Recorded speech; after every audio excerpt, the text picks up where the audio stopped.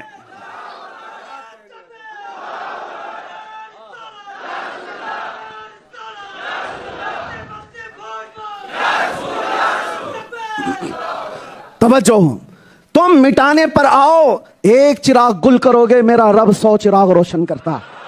یہ اسلام کا سسٹم ہی یہ ہے. آپ بھی نہ گھبراؤ اور نہ ڈرو. ہم نے تاریخ دیکھی ہے. اور آخری جملہ میں یہ کہہ کر کے جاتا ہوں, یہ ایک سلمان تمہارے سامنے کھڑا ہے, لوگ اس کی فکر نہ کریں. یہ آواز کسی دن بند ہوئی تو ایسا نہیں کہ نظام رکنے والا ہے. یہ نظام کبھی نہیں رکا, اس کو قیامت تک روشن رہنا ہے. ایک مرے گا, رب تبارک و تعالیٰ ہر گھر میں سلمان پیدا کرے گا, مجھ سے بہتر پیدا کرے گا, مجھ سے بڑے پیدا کرے گا. اور وہ پورے دین اسلام کو اسی طرح بیان کرتے رہیں گے قیامت تک, اور ہر بچے کے اندر عشق رسول جگاتے رہیں گے. اسی لیے اعلیٰ حضرت کہتے رہے گا یوں ہی ان کا, رہے گا یوں ہی ان کا چرچا رہے گا. پڑے خاک ہو جائیں جل جانے والے, دم میں جب تک دم ہے ذکر ان کا. خاک ہو جائیں عدو جل کر مگر ہم تو رضا, دم میں جب تک دم ہے ذکر ان کا. زور سے بولو, دم میں جب تک دم ہے ذکر ان کا, دم میں جب تک دم ہے ذکر ان کا. اس لیے کہ ایرے غیرے نتھو کھیرے کہ ہم نہیں کھاتے, کسی کے طلبے نہیں چاہتے, جس کا کھاتے ہیں اس کا گاتے ہیں. کون دیتا ہے دینے کو منہ چاہیے, دینے والا ہے سچا. لبیک یا رسول اللہ. وآخر دعوانا ان الحمدللہ رب العالمین. سلام کے لیے کھڑے ہو جائیں.